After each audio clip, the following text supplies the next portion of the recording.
Bom dia, turmas 601 e 602. Quero convidar você a pegar aí seu caderno, anotar aí a data da nossa aula de hoje, dia 13 de novembro de 2020. Lembrando a você para não deixar de participar do Google Class e tirar as suas dúvidas e enviar para mim as suas atividades. Bom, na nossa aula de hoje nós vamos falar sobre a engenharia romana. Dando aí continuidade a falar sobre Roma, nós vamos estudar hoje um pouquinho sobre a engenharia romana. Bom, no campo da construção, os romanos eles desenvolveram importantes técnicas e conhecimentos. Alguns dos melhores exemplos da engenharia romana são as casas de banho, conhecida como termas, né, onde ocorriam aí os banhos públicos. As estradas também, os arquedutos. Os arquedutos eram canais que serviam ao transporte de água. As estradas romanas, elas eram retas, niveladas e planas. Isso facilitava enormemente tanto o comércio quanto o movimento de tropas por todo o Império Romano.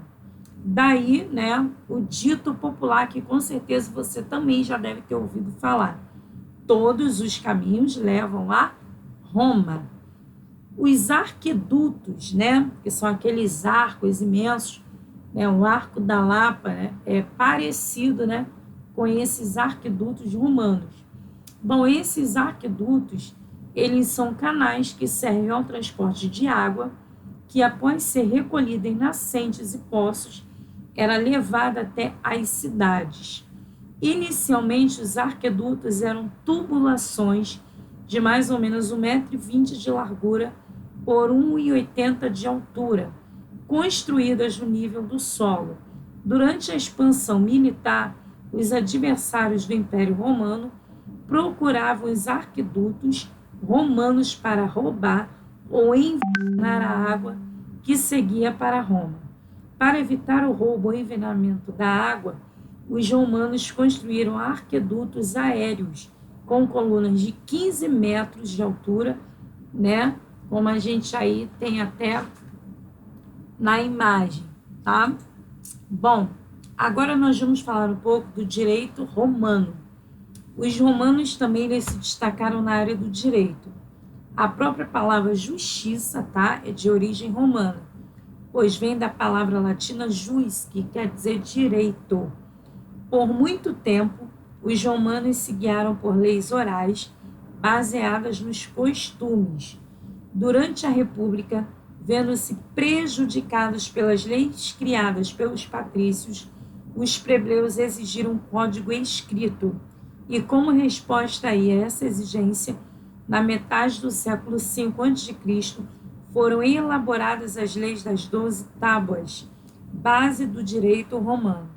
Mais tarde, os juristas romanos criaram uma série de outras leis que serviram de base para os códigos civis de muitos países da Europa e da América Latina. E aí eu vou mencionar para vocês alguns desses princípios do direito romano.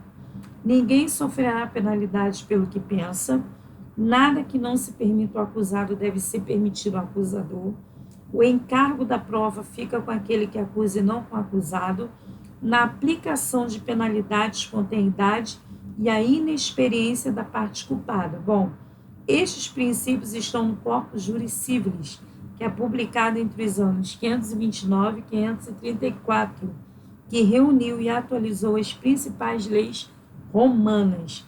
Essa obra extensa nos permitiu conhecer, tá, o direito romano e influencia vários códigos civis atuais, inclusive, tá, o do Brasil também.